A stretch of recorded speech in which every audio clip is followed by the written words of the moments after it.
Bien.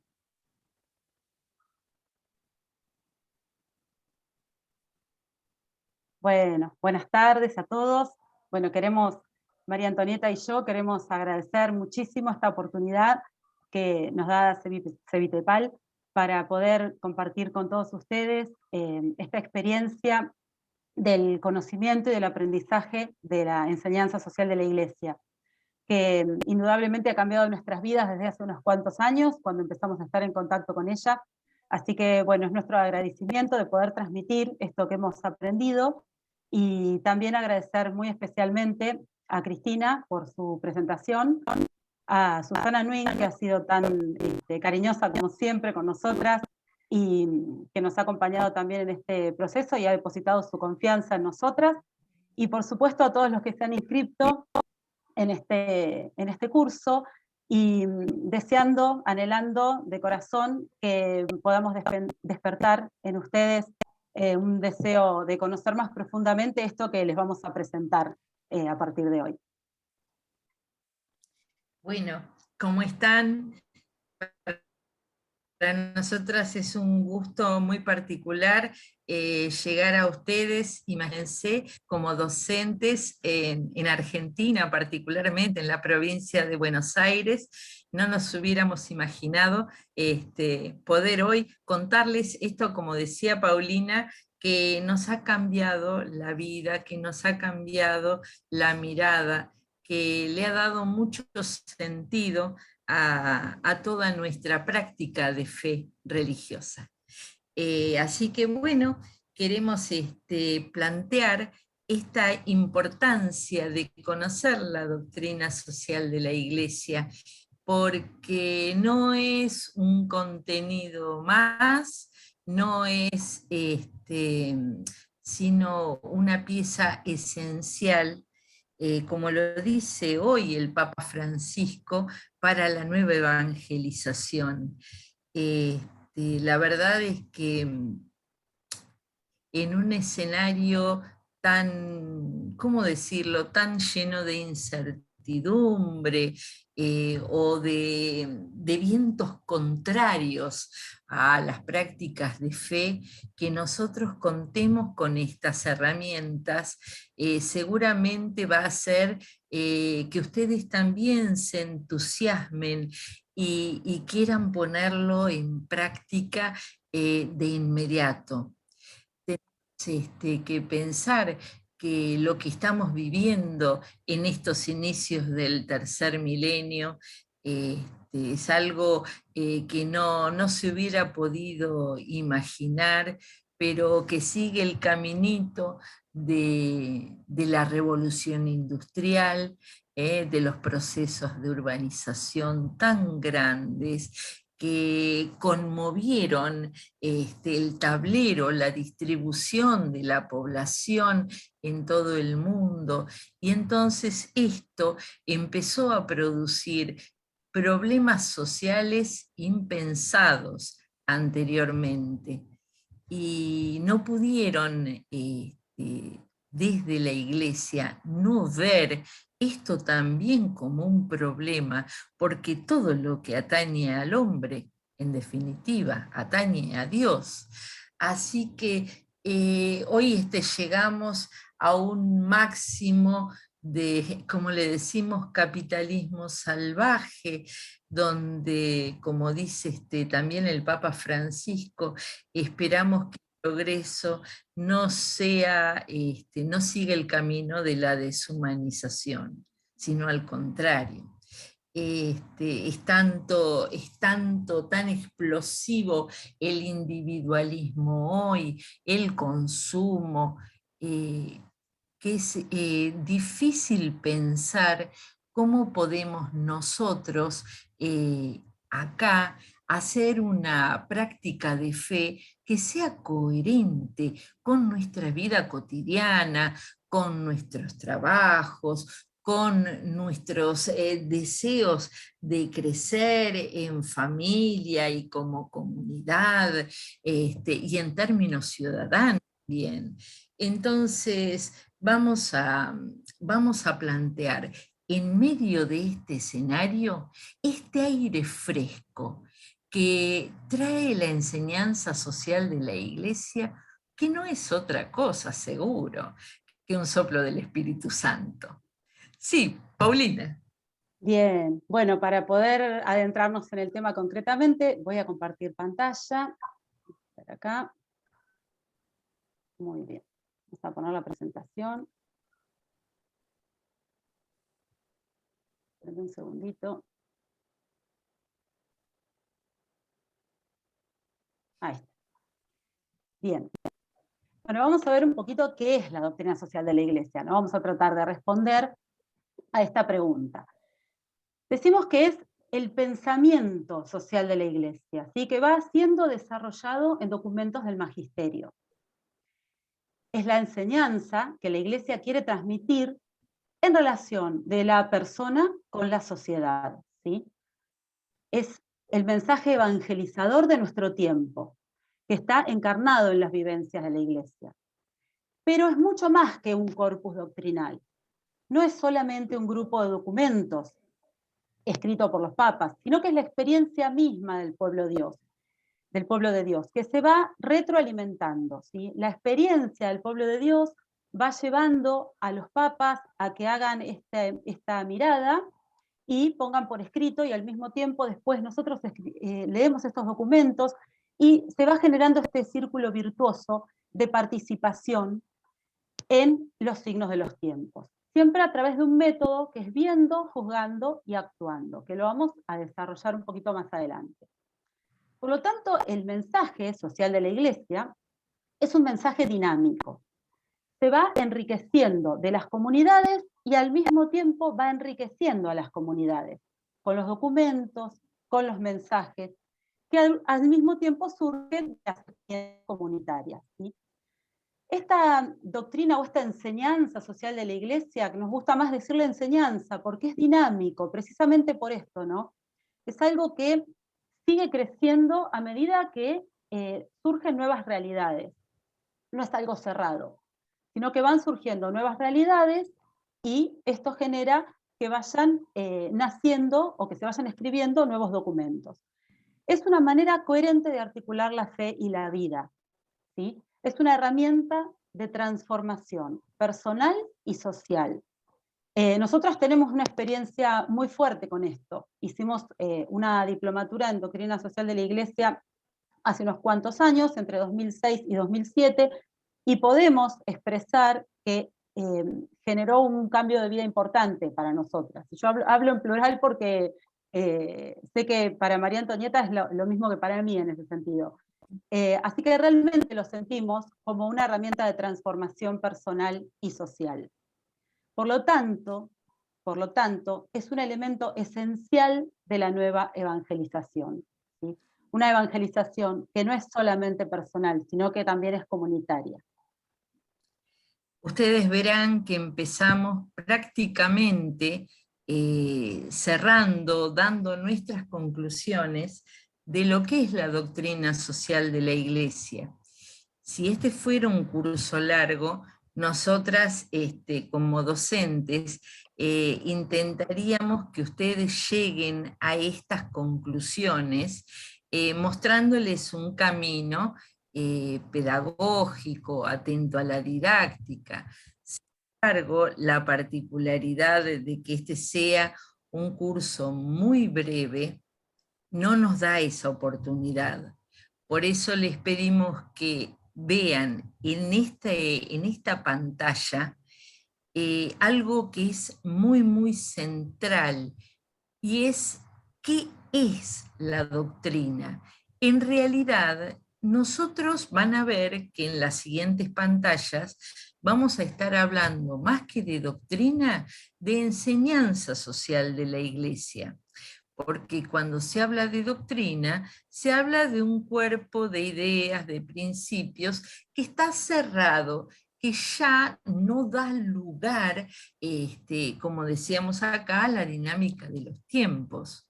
Sin embargo, nosotros vemos que esto permanentemente, el mundo va cambiando y tan velozmente que hay que repensar, volver una y otra vez a estos principios, al punto que, sin ir más lejos, en la primera Constitución Apostólica que escribió solo el Papa Francisco, que es Evangelii Gaudium, ahí nos propone otros 4 principios, ¿sí?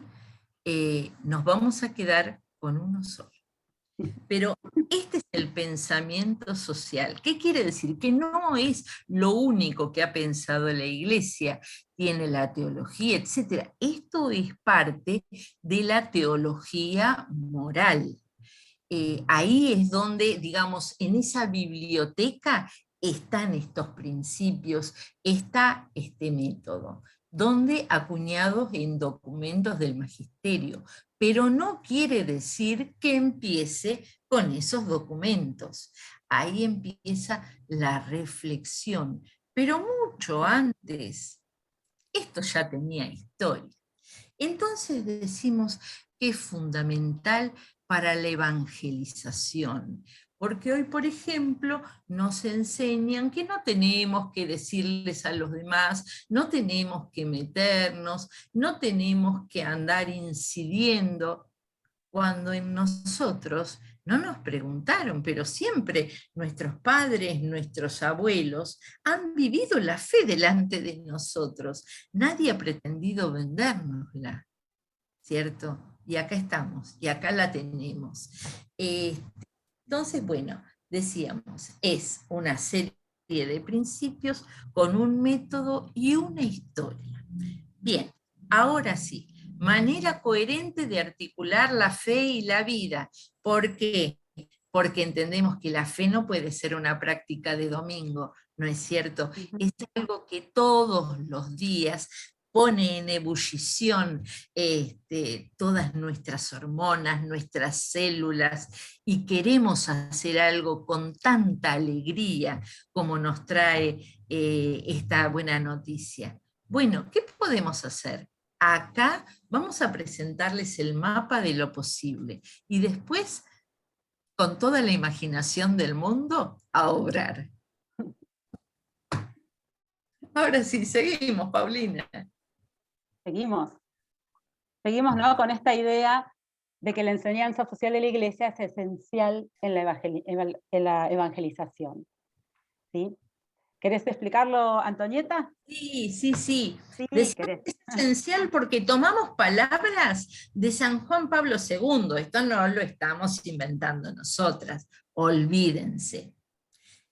Juan Pablo II decía así: en efecto, para la Iglesia, enseñar y difundir la doctrina social pertenece a su misión evangelizadora y forma parte esencial del mensaje cristiano, ya que esta doctrina expone sus consecuencias directas en la vida de la sociedad y encuadra incluso el trabajo cotidiano y las luchas por la justicia en el testimonio a Cristo Salvador.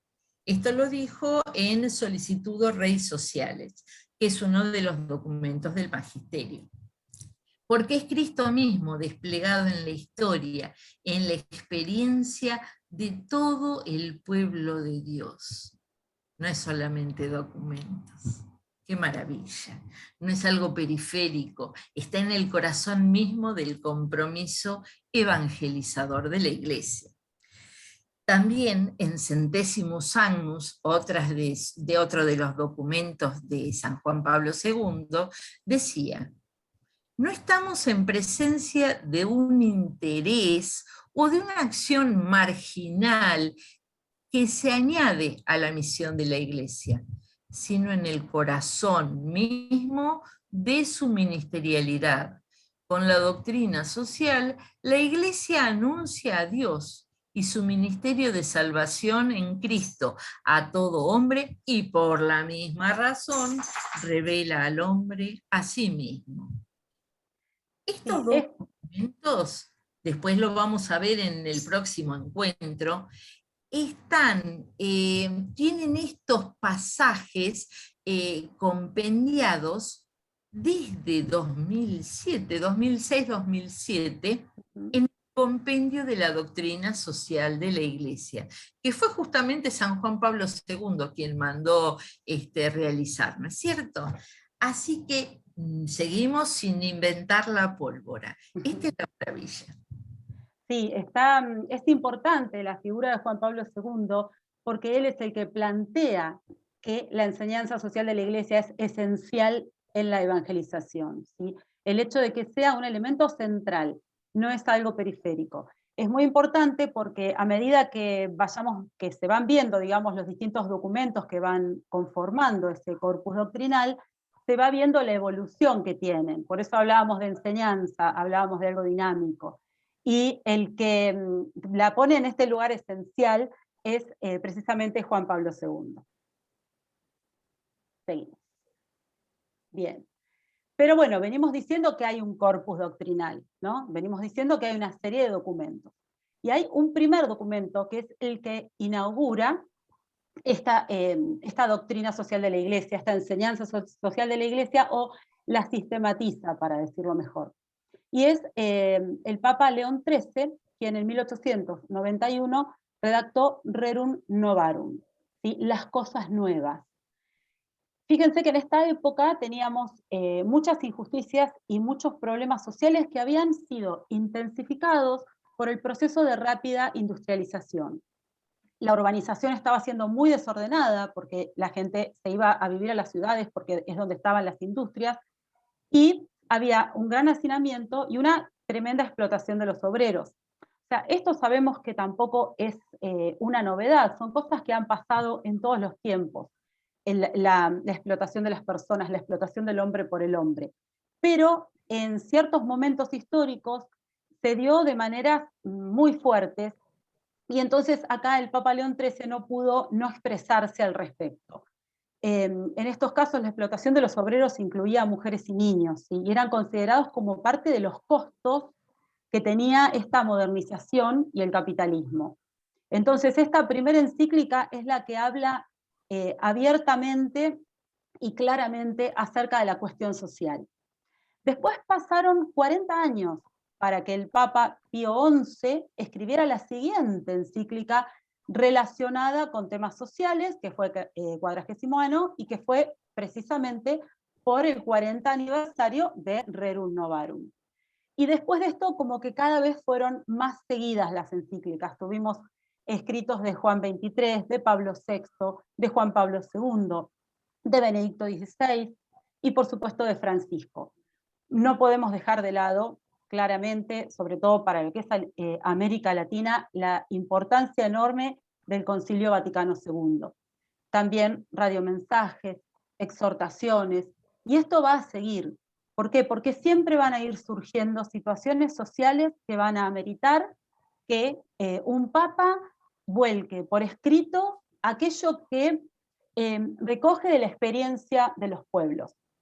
Esto es algo que el Papa Francisco hace de manera maravillosa, no solamente con sus escritos, con sus encíclicas, con sus exhortaciones, lo hace también con los catecismos, lo hace inclusive con un Twitter y lo hace con un gesto, ¿sí? Su pontificado es enseñanza social.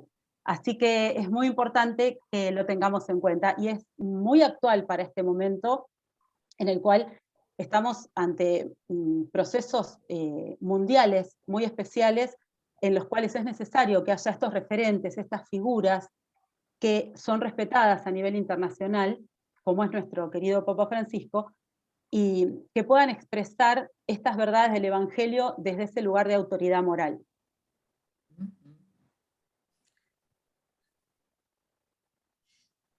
Sí, pasamos, ahí está.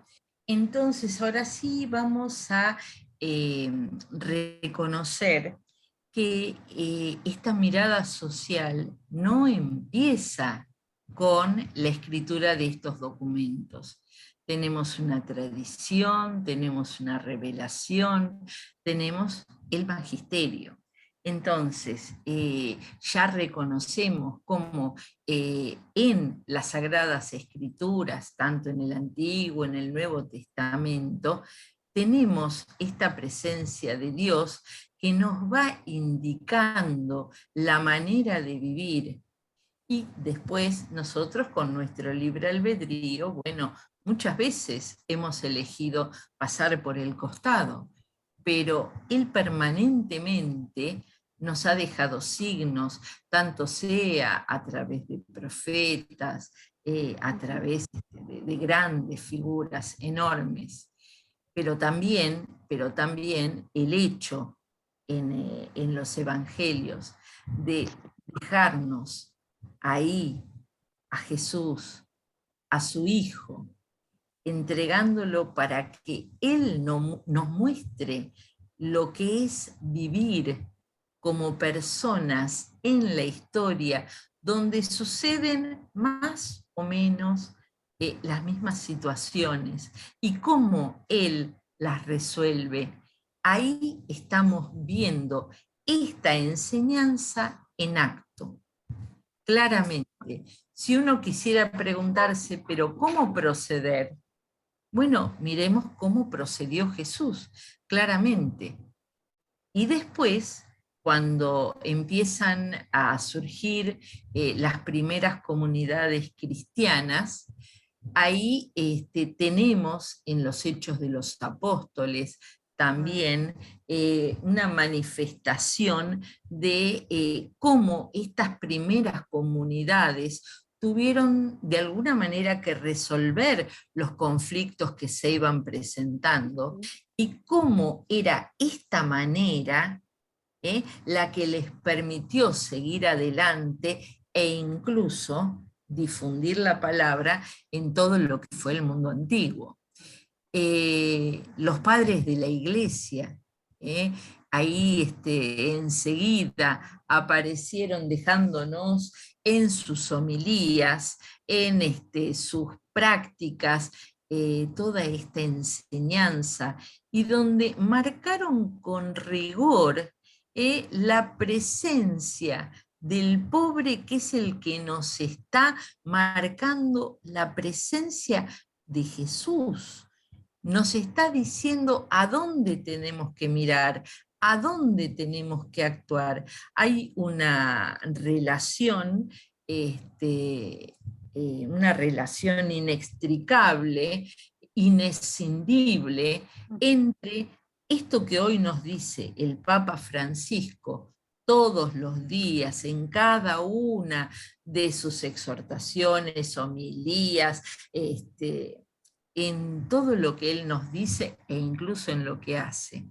Él nos está mostrando que este discurso no es antiguo. No. Es un discurso que por muchos años pasó por el costado o por debajo, y bueno, nos preocupamos por otras cosas también importantes, pero no podemos, como plantea en Mateo 25, olvidarnos de que ahí donde está el pobre, donde está el enfermo, donde está el encarcelado, donde está la viuda, donde está el migrante, en cada uno de ellos está Dios. Y haciendo algo por cualquiera de ellos, estamos haciendo algo por Dios, algo que Él nos pide.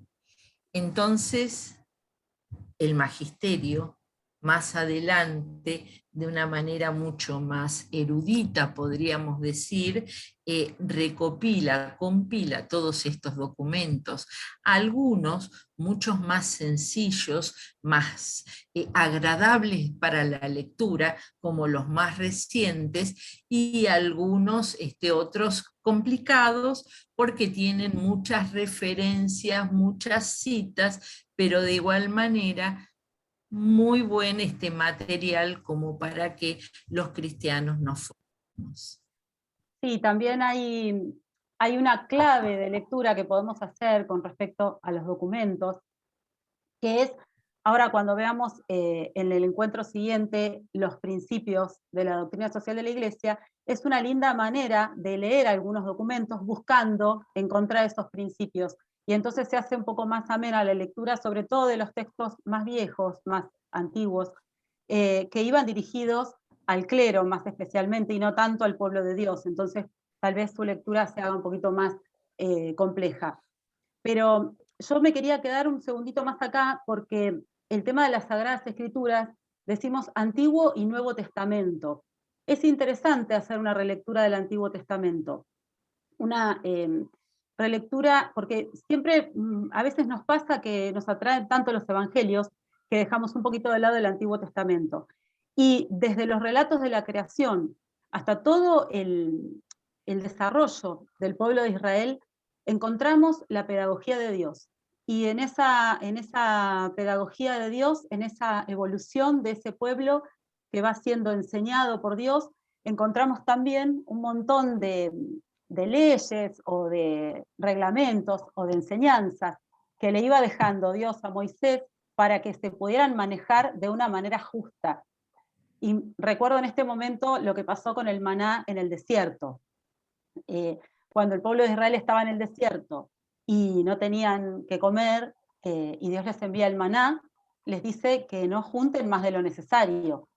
Y cuando juntaban más de lo necesario, cuando terminaba el día veían que tenían la misma cantidad que el que había juntado menos, y al otro día, si les había sobrado, se descomponía, como diciéndoles, no, confíen, realmente confíen en la providencia, y no pretendan tener más de lo que tiene el otro, no pretendan tener más de lo que necesitan, porque acá estoy yo que les voy a volver a proveer el maná al día siguiente. Entonces todas esas cosas son aprendizaje del que se nutre esta enseñanza social de la Iglesia. Desde el Antiguo Testamento, desde el Nuevo Testamento, como bien decía Antonieta, en los Hechos de los Apóstoles, tan bien expresada la manera en que intentaban vivir las primeras comunidades, poniendo todo en común, reuniéndose para leer las Escrituras y para compartir el pan, que era lo más importante que tenían, resolviendo los conflictos por medio de una asamblea, o sea, llegando a un acuerdo, poniendo los temas en común y acordando. Son todas cosas que nos muestran la importancia en la Biblia de la vida en sociedad. Y eso es lo que trata de rescatar la enseñanza social de la Iglesia. La importancia de la vida en sociedad, de la vida no solamente en nuestra comunidad cristiana, sino con la sociedad toda, con los que no piensan como nosotros, con los que piensan totalmente opuesto, con los que están en la otra vereda.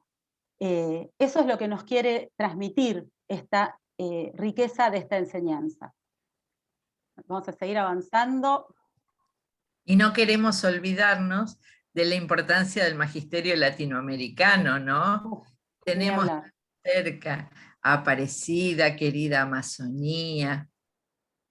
Bueno, totalmente, ahí estamos todavía transitándolos y hay mucho para seguir aprendiendo, dándole punta al lápiz. Totalmente. Sí.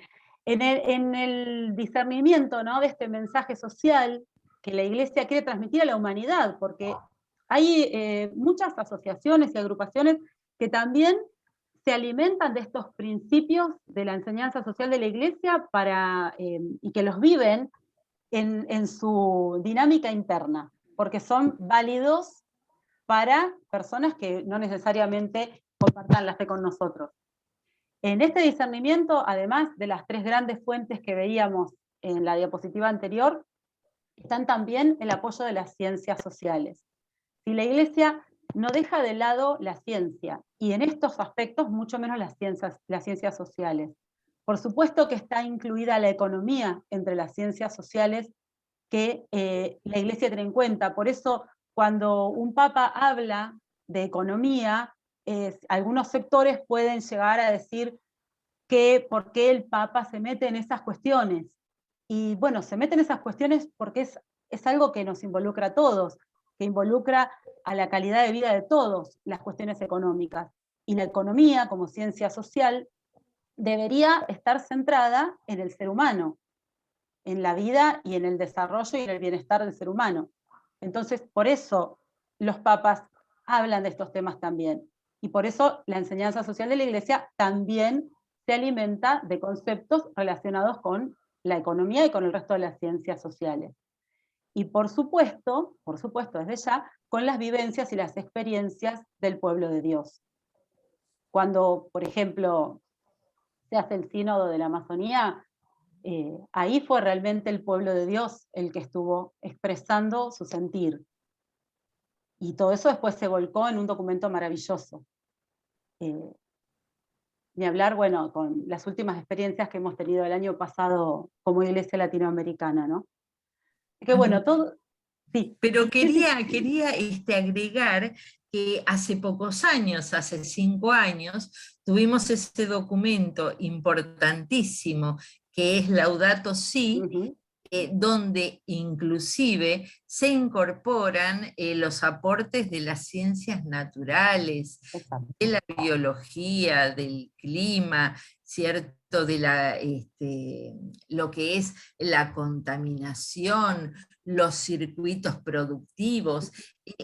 Pero esto ya no tiene límite, porque todo esto está interrelacionado. Y esta es la maravilla, el descubrimiento de que si nosotros dejamos que esto, a ver, dejamos que las especies se pierdan, dejamos que el agua se contamine, dejamos que la exploración petrolera eh, permita que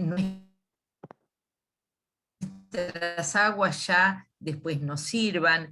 Ujú. Entonces, somos nosotros los que nos ponemos la espada de Damocles encima, nos ponemos la fecha de vencimiento. Si dañamos al ambiente, nos dañamos nosotros mismos. Este es el gran Eso, aprendizaje porque está relacionado, claro.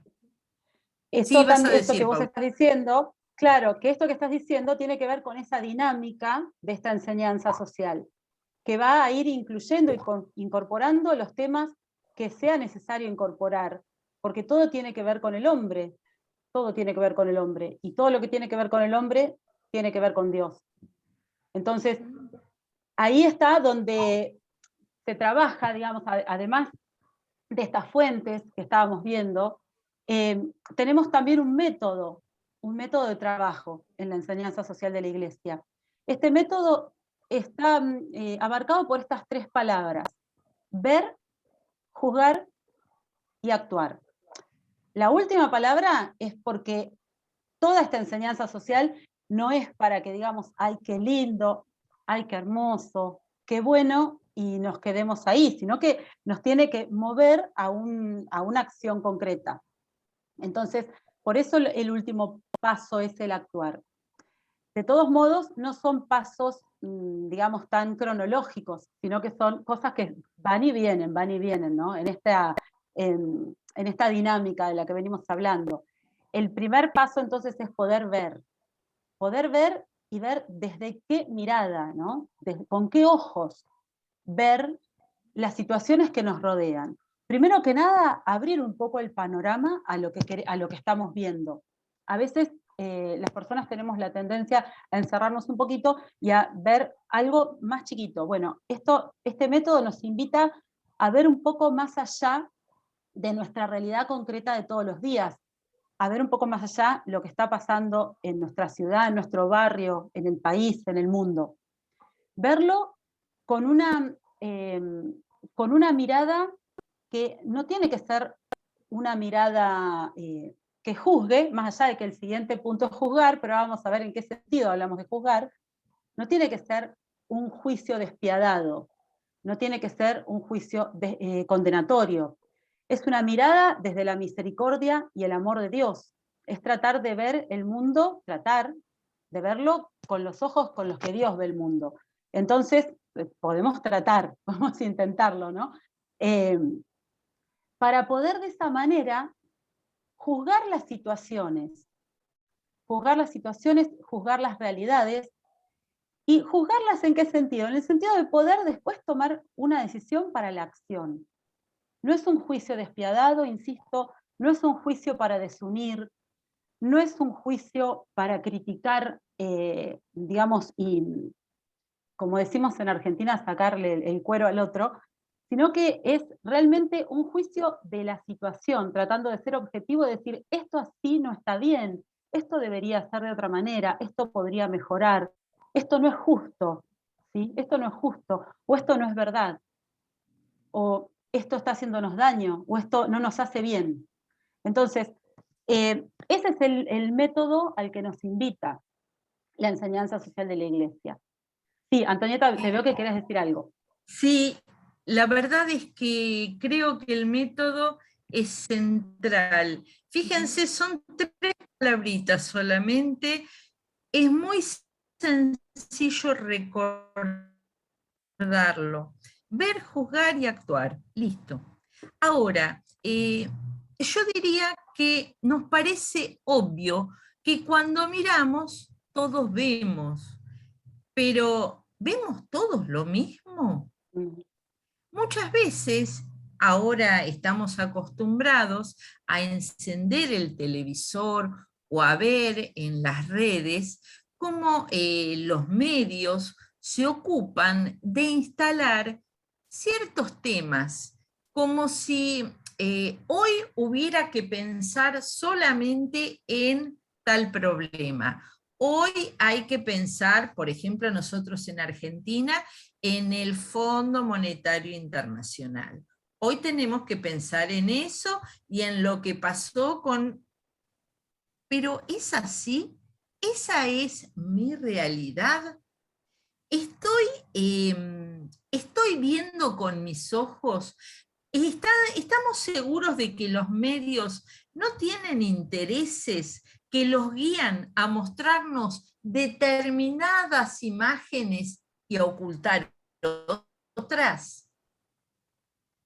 Es importante entonces esto de ver, pero de ver, como decía recién Paulina, ver desde el amor, ver desde la misericordia, ver desde la idea de justicia, ver desde el perdón, Mm.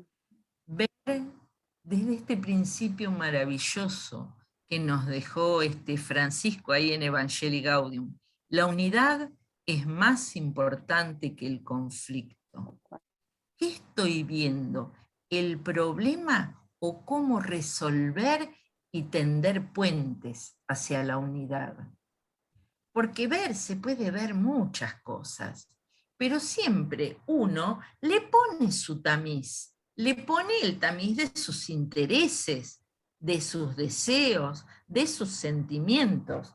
Entonces, con claridad lo que tenemos que hacer es poner estos principios ahí en nuestro tamiz, en nuestra manera de ver. Sí. Nosotros estamos acostumbrados a ver criatura, a un nene, una chiquita, y verlos hermosos, qué bonitos, tanto sean recién nacidos, de poquitos años. Y después, ¿y qué pasa con toda esa belleza? ¿Qué pasa con toda esa bondad que están puestas en estas criaturas? Les mostramos nosotros a esos chiquitos que ellos son eh, esos seres amorosos. Están siempre los papás ahí mostrándoles la maravilla que son.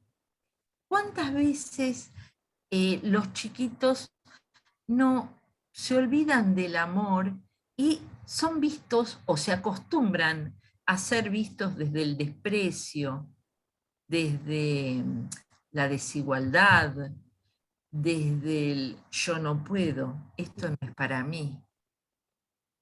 Entonces, la importancia de la mirada es fundamental. Si nosotros recuperamos la mirada de Jesús, pensemos, por ejemplo, cuando estaban ahí, que querían apedrear a la mujer adúltera, ¿y cómo la miró Jesús?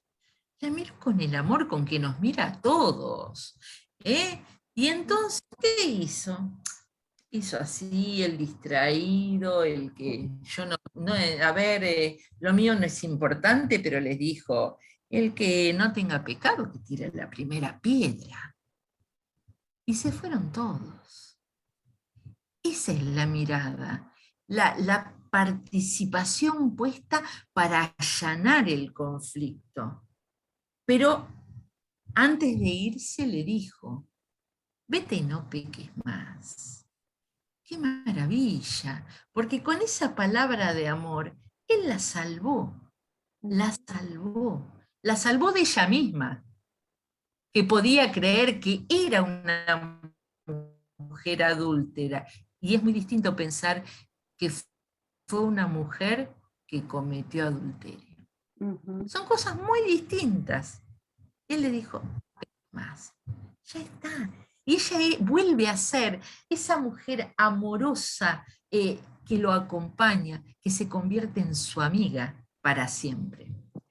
Ahora vamos entonces Sí, pero al esperame un juzgar. segundito porque... Ah, vos querías pasar Sí, a la cómo siguiente. no. No, no, quería hacer digamos, un agregado más, que este ver, jugar y actuar es un método comunitario. No es, o sea, nosotros vemos con otros las realidades que nos rodean, porque lo que no termino de ver yo, lo ve el que está al lado mío.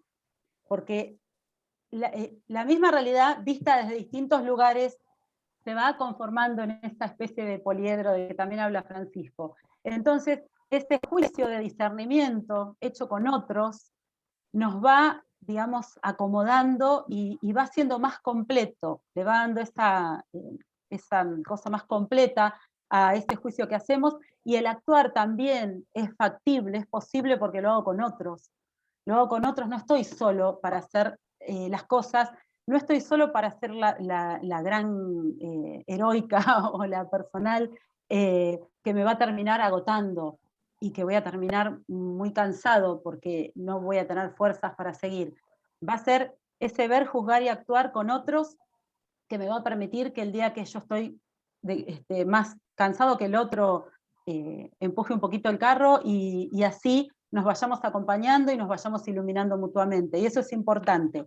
Siempre son procesos comunitarios. Eso es muy importante. Pasamos a la siguiente. En este juzgar además, tenemos que tener en cuenta los principios de los que vamos a hablar en la siguiente pantalla. Es decir, no contamos solamente con nuestro raciocinio. A ver, ¿qué es lo que tenemos? Tenemos herramientas concretas, tenemos principios que acá aparecen enumerados. Entonces, si nos atenemos a la dignidad humana, el bien común, el destino universal de los bienes, la solidaridad, la participación, la subsidiariedad y ante todo, como dijimos, el amor y la búsqueda de justicia y unidad. Si tenemos esto por delante, ya está, hemos armado los anteojos para poder ver, ¿cierto? No es ver lo que se me ocurre, este es mejor, este es peor, a ver, este me gusta, lo que dice. No, no, no, no, no. Acá están los principios y están tomados de lo que la Iglesia ha construido para que nosotros podamos llevar adelante el reino de Dios. Porque no nos olvidemos para qué estamos acá, como en el Padre Nuestro, así en el cielo como en la tierra. Entonces, nosotros le damos nuestras manos, le damos todo lo que tenemos a nuestro buen Dios para que Él a través de nosotros, como pobres instrumentos, pueda hacer lo suyo. Pero Él necesita que le demos nuestro albedrío, que le demos nuestra libertad. Necesita entonces que pongamos todo esto en juego. Ahora sí, ¿querés contarlo, Paulina? Sí. En estos 6 principios se basa toda la enseñanza social de la Iglesia. Nosotros vamos a ver, en este encuentro de hoy, vamos a desarrollar el principio de la dignidad humana, y después, en el segundo encuentro, en el siguiente encuentro, vamos a desarrollar el resto de los principios. Pero, básicamente, en cualquiera de los documentos que nosotros podemos leer, o en cualquiera digamos, de los radiomensajes, etcétera, vamos a encontrar que están desarrollados algunos de estos principios o varios de estos principios. Y es muy importante considerarlos precisamente, como decía María Antonieta, como esa lente que vamos a usar para ver y para juzgar la realidad. Por ejemplo, bueno, ahora los vamos a ir desarrollando, ¿no? Pero yo puedo preguntarme si una situación X que está pasando en mi barrio, por ejemplo, está dándose el bien común. O sea, si es algo en lo que se benefician 2 o 3, o si es algo en lo que se beneficia el barrio, para decirlo en palabras simples. Entonces, a mí me permiten estos principios ir haciendo este proceso del método de ver, juzgar y actuar.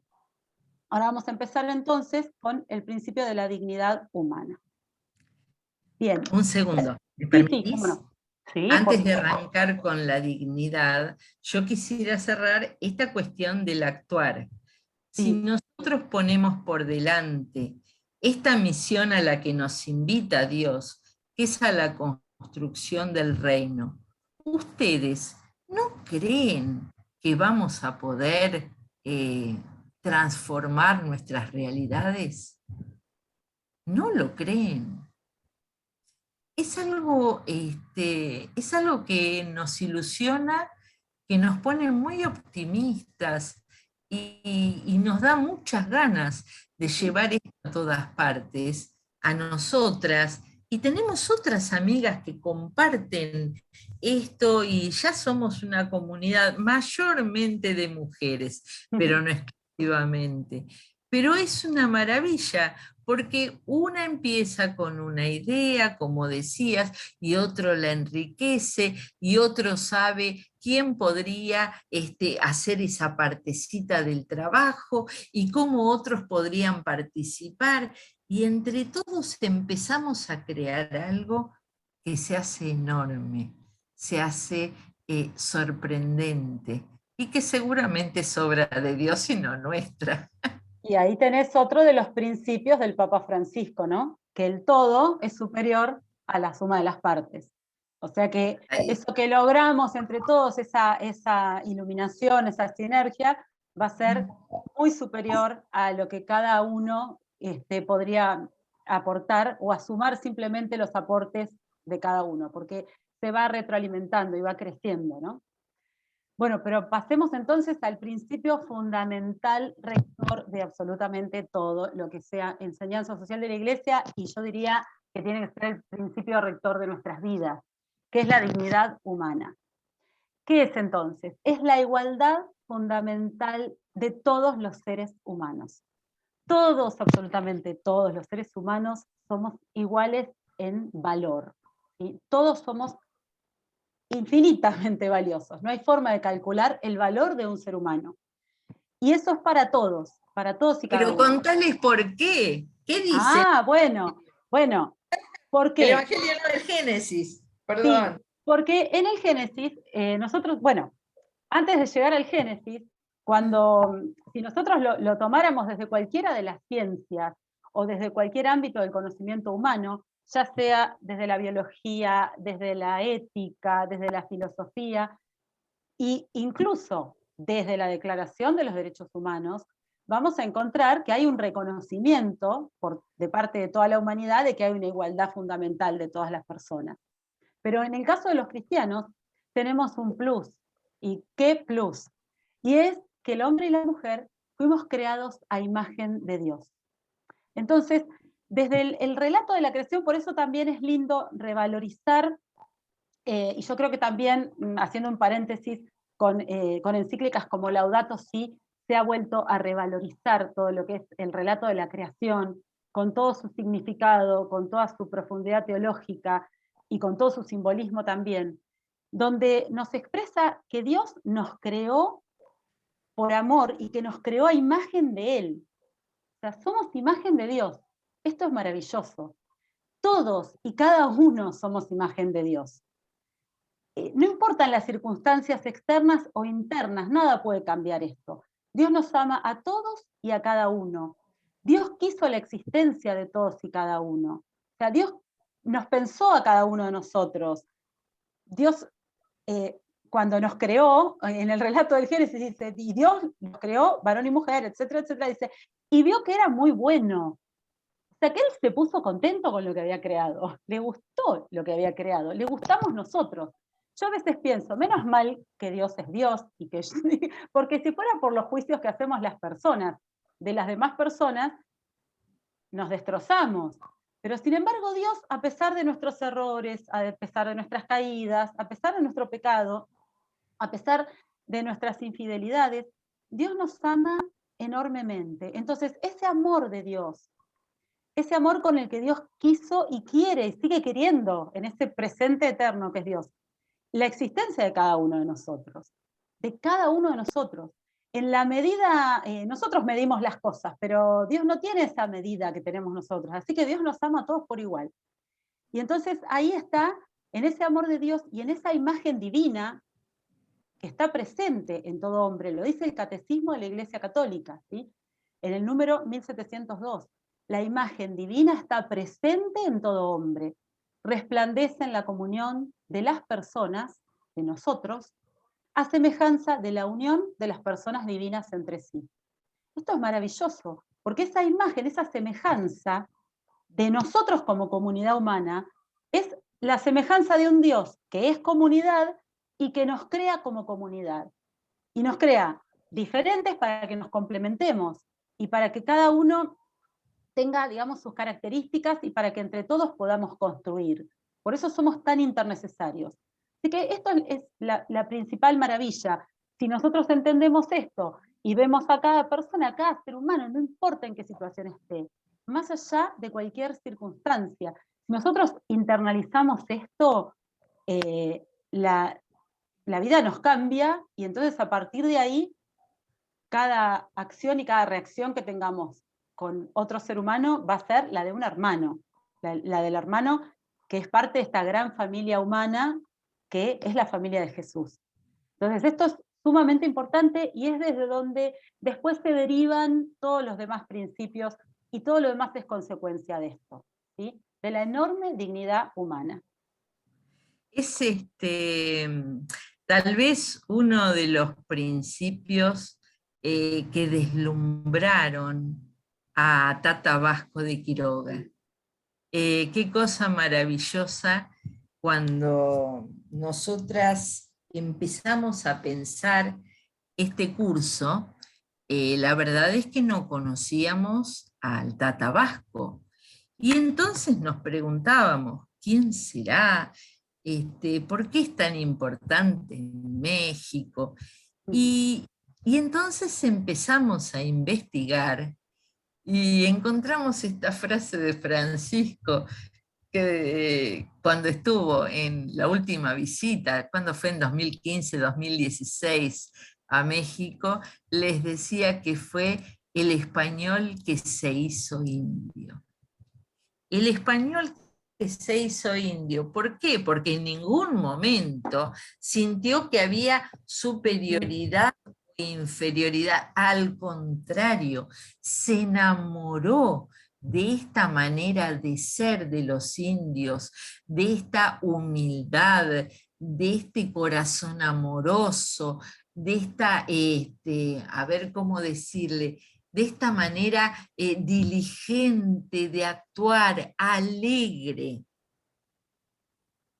Pero claro, otros en cambio los trataban con desprecio, con maldad, y cuántas veces los hicieron no solo sujetos de esclavitud, sino también víctimas, víctimas de muerte. Entonces, es así que él se enamoró de esta dignidad humana. Él podía ver en cada uno de estos indígenas, nosotros acá en Argentina los llamamos pueblos originarios. En cada uno de estos sujetos pertenecientes a los pueblos originarios vio algo maravilloso, porque vio la imagen de Dios. No podía sino deslumbrarse. Era algo tan distinto y tan valioso con lo que dijo, uy, lo que acá se puede hacer. Y fue tanta la explosión que la imaginación lo desbordó. Lo desbordó. Imagínense si todos empezáramos a actuar como Vasco de Quiroga. ¡Qué maravilla! Porque necesitamos maravillarnos. necesitamos creer con confianza, necesitamos alegrarnos por lo que podemos hacer posible, que es tanto. En cada persona habita Tal cual. Dios. Necesitamos ver eso. Es que exactamente es lo que necesitamos ver. Necesitamos ver en el otro la imagen de Dios, como lo vio Tata Vasco, que él además no solamente hizo ese reconocimiento de la dignidad del otro, sino que también los vio con esos ojos de querer aprender de ellos y de ver qué era lo que ellos también podían aportar, y de ahí surge todo el trabajo con estas comunidades, con los hospitales pueblo, donde tenían roles importantes, donde no eran acciones, digamos, de beneficencia las que él hacía, sino que era realmente el reconocimiento de la dignidad del otro. Así que es muy importante. Y esto también nos lleva a ver cómo ha habido en la historia casos como estas experiencias y estas acciones de Tata Vasco en comunidad con estos pueblos originarios, cómo fueron ya la experiencia de lo que después conocemos como doctrina social de la Iglesia, muy posterior en la sistematización o en el corpus doctrinal, es muy posterior al Tata Vasco. Sin embargo, él la vivió la experiencia de la enseñanza del pensamiento, de lo que llamamos ahora pensamiento o mensaje social de la Iglesia. Lo vivió en la experiencia comunitaria, precisamente lo vivió en la experiencia comunitaria. Y del otro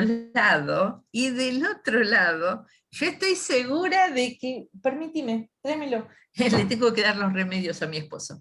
Del otro lado, estoy segura que van a entender también cómo vivió, cómo vive la dignidad humana el Papa Francisco, que apenas se hizo cargo de su papado, apenas pidió que todos rezaran por él. Se puso la capa roja, como se estilaba, ni los zapatos colorados. Siguió con sus zapatos de siempre, pidió que se los trajeran desde Buenos Aires y siguió así como estaba y fue a comer con todos y su cumpleaños lo festeja, siempre si no es en un asilo, con adultos que están en situación de calle. ¿Cuál es la dignidad? ¿Cómo encuentra esa alegría de compartir? Porque Jesús está en ellos. Además, si hay alguien que sufre, ahí con seguridad está más presente. Bueno, a eso queríamos llegar. La dignidad humana nos ha hecho a todos iguales, pero también a todos distintos. Cada uno, ¿no es cierto?, con sus talentos, con sus posibilidades. Sí, acá tenemos... Y bueno, a ver cómo seguimos leyendo Un momentos. poco nos adelantamos a esta diapositiva, pero bueno, tenemos un poquito, tratamos de organizar el tema para ir hacia las fuentes, ¿no? Entonces tenemos las Sagradas Escrituras, tenemos los padres de la Iglesia, y después vamos a ver un poco el magisterio. En las Sagradas Escrituras tomamos el texto de la creación, que ya lo habíamos comentado anteriormente, y después tenemos como evento sumamente trascendente la encarnación. Nosotros no solamente creemos en un Dios que nos creó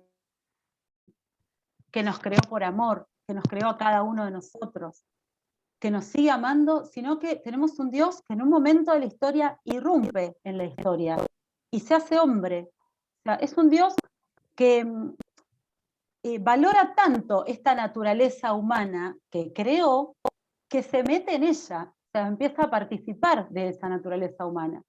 Acá nos muestra de una forma contundente ese valor dado a la naturaleza humana, que desde ese momento en que Dios se hace hombre queda enaltecida. Jesús transcurre toda la vida de un ser humano, crece en el vientre de su mamá, nace, experimenta las realidades temporales y muere en la cruz. Y al resucitar nos eleva a todos. pero toda esta experiencia por la que Dios hecho hombre pasa, eleva a la naturaleza humana. Y además le da un lugar, yo digo también importante, a la experiencia de la vida en esta tierra, a la vida terrena. ¿Por qué? Porque a veces hay cierta tendencia a espiritualizar demasiado nuestras vidas, y entonces todo parece tender hacia el futuro, hacia la vida eterna, como si el reino de Dios o el reino de los cielos fuera algo que solamente va a pasar cuando se dé, sí, de manera completa, ¿no? En esa esperanza que tenemos de la segunda venida de Jesucristo. Pero no es solamente eso, porque si no, Dios hubiera elegido alguna otra manera para redimirnos, que no fuera atravesar toda una vida y tener amigos y compadecerse del sufrimiento de otros y juntarse a comer. O sea, él vivió una vida como la que vivimos nosotros. Entonces, ahí también le dio un valor a la vida terrena. Que no es que no lo hubiera tenido de antemano, pero que ahí lo hace como más evidente, ¿no? Podemos hacer esa lectura, creo yo, de que hace más evidente de que nuestra vida en esta tierra tiene que ser una vida digna, tiene que ser una vida en la que podamos encontrar felicidad, en la que podamos también experimentar ese reino de los cielos. ¿Por qué? Porque cuando Jesús hablaba del reino de los cielos, no decía el reino de los cielos se va a parecer a o va a ser como tal cosa o tal otra. Decía, el reino de los cielos se parece, o sea, ya estaba. Si está la presencia de Dios entre nosotros, si estamos en comunidad, si estamos tratando de vivir dignamente, respetando la dignidad del otro y la dignidad propia también, ya estamos experimentando como comunidad el reino de los cielos. Entonces, esta búsqueda de la justicia humana forma parte de esta experiencia del bien común y de esta vivencia del reino de los cielos en la tierra. No es cierto esto de que, o sea, la pobreza bien entendida como pobreza evangélica o como pobreza elegida por una persona o por las personas para hacer un modo de vida elegido es algo maravilloso. Ahora bien, la pobreza de miseria, la pobreza de la necesidad, la pobreza de una vida que no tiene las cosas necesarias, no es algo acorde a la dignidad humana. Es un escándalo esa pobreza. Entonces, nosotros tenemos que tratar de ver que esta dignidad de la persona humana tiene que ver también con eso, con una vida digna, una vida en la que haya un bienestar que sea una base mínima como para que la persona pueda desarrollar sus cualidades, para que pueda desarrollar sus conocimientos, para que pueda desarrollarse a sí misma. Así que eso es muy importante. No es una vida como podemos escuchar habitualmente, que esté destinada a la sobrevivencia. Permanentemente nos muestran los documentales sobre los que compiten por sobrevivir, pero nosotros no somos animales. Nosotros somos personas con dignidad humana, con trascendencia, con un llamado a la plenitud y a la felicidad. No tenemos que olvidarnos de eso, porque si no nos animalizamos y caemos en esto que hoy nos intentan hacer vivir, que es la ley de la selva, donde el vale todo es el que reina, pero no. Fíjense que San Ireneo decía, la gloria de Dios es el hombre vivo, el hombre que vive una vida, y también San León Magno decía, conoce, oh cristiano, tu dignidad. ¿Para qué queremos conocer la dignidad propia? Porque tenemos derechos, tenemos deberes también, por supuesto, pero tenemos derechos, y tenemos derechos de una vida acorde a esa dignidad. O sea, es necesario que pensemos en la justicia a nivel social. También tenemos esta expresión de San Juan Crisóstomo, donde dice que en lo primero que Dios nos ha honrado fue en habernos hecho a su imagen, y lo segundo en habernos dado el imperio del mundo. Contemplemos que esta expresión es de los primeros siglos, ¿no? Y tenemos que entender, volviendo al tema del Laudato Si, del cuidado de nuestra casa común, que el imperio del mundo hace referencia a la responsabilidad del ser humano del cuidado de esta maravillosa creación que Dios puso en nuestras manos. que la puso en manos de todos los seres humanos, de todos los lugares y de todos los tiempos. Si nosotros no le dejamos un planeta habitable a las futuras generaciones, entonces estamos incumpliendo, digamos, con esta responsabilidad que tenemos sobre nuestra casa común.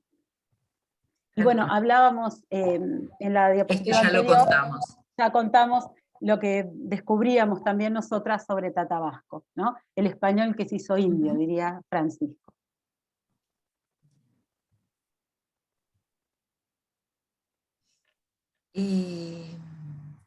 La dignidad humana en el magisterio de la Iglesia.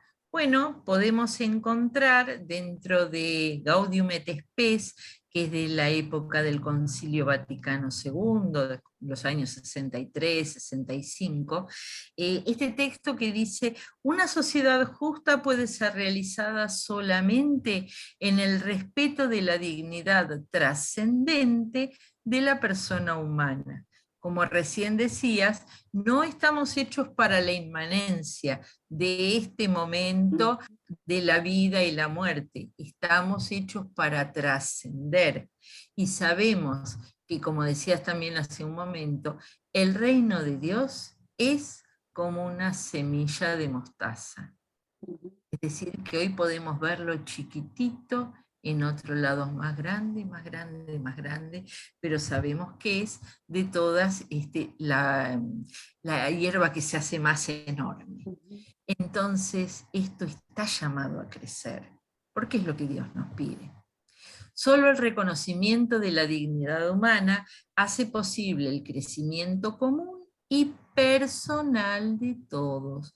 Otra vez, acá aparece esto que decía Paulina, que es un crecimiento comunitario, donde cada uno crece, cada uno hace crecer este magma que compartimos. 80ª Dueniens de Paulo VI. Y también de Paulo VI el discurso ante la Asamblea General de Naciones Unidas, donde dijo: a la igualdad en el reconocimiento de la dignidad de cada hombre y de cada pueblo, debe corresponder la conciencia de que la dignidad humana solo podrá ser custodiada y promovida de forma comunitaria por parte de toda la humanidad. Es así. Yo creo que ha habido avances a lo largo de la historia en estos temas, incluido la Declaración de los Derechos Humanos, pero nos falta mucho camino por recorrer, nos falta mucho camino por recorrer. Todavía hay muchas personas que son consideradas menos, todavía hay muchas personas que se sienten más que otros, todavía hay muchos que toman decisiones por otros. Todavía nos falta mucho como humanidad para este reconocimiento de la igualdad fundamental y de la igual dignidad de cada ser humano y de cada pueblo, como dice el discurso general de las Naciones Unidas. Claro, ya sabemos que la desigualdad es madre de todas las injusticias. Exactamente. Entonces, bien, entonces tenemos, revisando un poquito lo que vimos hasta ahora, tenemos un corpus doctrinal, por un lado, que es el magisterio de la Iglesia, que no quita todo lo anterior que se ha ido experimentando y que se ha ido viviendo, que también se retoma y que también es enseñanza social de la Iglesia. Tenemos como fuentes, además del magisterio, por supuesto, las Sagradas Escrituras, y a los padres de la Iglesia, sacerdotes, obispos, pensadores de los primeros siglos que nos han dejado una riqueza enorme con respecto a estos temas. También tenemos el aporte de las ciencias sociales, incluida por supuesto la economía, y de las ciencias naturales, como bien decías vos, María Antonieta, que son cosas que se van incorporando con el acontecer de los tiempos y que van siendo leídas como signos de los tiempos. Y bueno, y todo esto va formando este corpus doctrinal y esta experiencia, esta vivencia del pueblo de Dios que llamamos enseñanza social de la Iglesia, y que tiene estos principios de los cuales la dignidad humana es el primero y el fundamental, pero que también está el bien común, el destino universal de los bienes, la solidaridad, la participación y la subsidiariedad. Estos principios los vamos a ver en el siguiente encuentro, que son la lupa que nos permite hacer este análisis al que nos lleva el método de ver, juzgar y actuar. Todo esto es una pequeña síntesis de lo que hemos visto hasta ahora. No sé si querés agregar algo, Antonieta. No, solamente pensar un poco con una memoria, ¿no? Este, para, para esas comunidades de madres y de abuelas de Plaza de Mayo, Ujú. porque ¿qué hubiera sido si ellas no hubieran salido a reclamar justicia? Porque a sus hijos les quitaron todo respeto por su dignidad humana, los convirtieron en desaparecidos, en NN, no existieron, no les pudieron, no les devolvieron sus cuerpos para que pudieran darles cristiana sepultura, para que pudieran llorarlos. ¿Qué hubiera Todos, sido sin estas madres unidas que cada jueves a las 3 de la tarde se reunían para reclamar, denunciar a viva voz lo que habían hecho con sus hijos? sí. De ahí, de eso de la denuncia, me vienen a la mente los profetas también del Antiguo Testamento, ¿no? El anuncio y la denuncia. Entonces, esa manera de agruparse para buscar justicia, siempre con esperanza, ¿no? Que tenemos muchos ejemplos en todas nuestras sociedades latinoamericanas de momentos históricos en los que los derechos humanos son totalmente bastardeados y donde siempre hay personas que tienen esa esperanza y esa capacidad de agruparse y de luchar por la justicia y de tratar de ver qué otro camino es posible, qué otra realidad es posible, que es posible transformar esa realidad. Bueno, todo eso también forma parte de este método. Bien, seguimos entonces. Vamos a ver acá que tenemos unas Dejarles preguntas. tarea para el hogar. Sí, la idea, a ver, no es guiarles ni definirles por dónde tienen que reflexionar, porque tal vez se estén preguntando un montón de cosas o estén haciendo un propio análisis de lo que venimos contando o de lo que les hemos podido transmitir como experiencia. Pero bueno, por si no se les ocurre nada, les planteamos 3 preguntas, ¿no? La primera tiene que ver con este planteo que nace de Juan Pablo II, que lo vimos al principio de la presentación, donde explica el carácter esencial de la enseñanza social de la Iglesia en la evangelización. Entonces preguntamos si están de acuerdo con esto, si lo pueden fundamentar, o por qué sería así, o por qué no sería así en tal caso. Luego, la otra cuestión que planteamos es que, si bien los documentos sobre enseñanza social de la Iglesia en materia social son relativamente nuevos, veíamos que el primero data de 1891, la Rerum Novarum, sí se puede decir que no hubo enseñanza en el tema anterior a ello. O sea, explicar esto, ¿no? ¿Hubo o Es no el hubo? Tabasco nomás. Claro. Entonces, sin ir más lejos, en el gran ejemplo del Tata Vasco.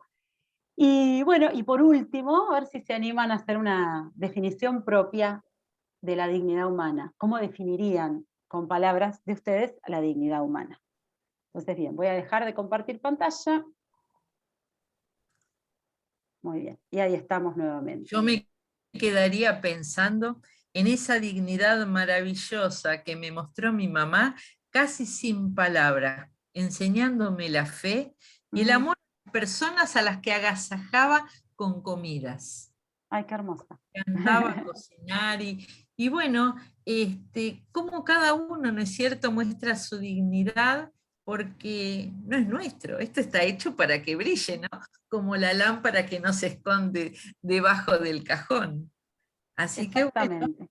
Así que bueno, dejamos que piensen y que elaboren un poquito todo esto y mañana será el siguiente encuentro con el resto de los principios de la enseñanza social de la Iglesia. Mil queremos que gracias. sepan que es un gusto enorme poder estar acá siendo puentes Ujú. entre todo este tesoro que tiene nuestra fe cristiana. Y bueno, estamos para acompañarlos. Es un Sí, placer. una sola cosa agrego. A nosotras nos hizo mucho bien en lo personal y en lo comunitario esta experiencia de la enseñanza social de la Iglesia. Y desde que hicimos esta experiencia, desde que empezamos a transitar este camino, siempre tratamos de transmitirlo a los demás, porque nos parece sumamente valioso. Así que bueno, eso es lo que tratamos humildemente de hacer, transmitirles nuestra experiencia y esperemos que desde ese lugar les llegue también a ustedes. Es Gracias. lo que se viene. Bueno, gracias.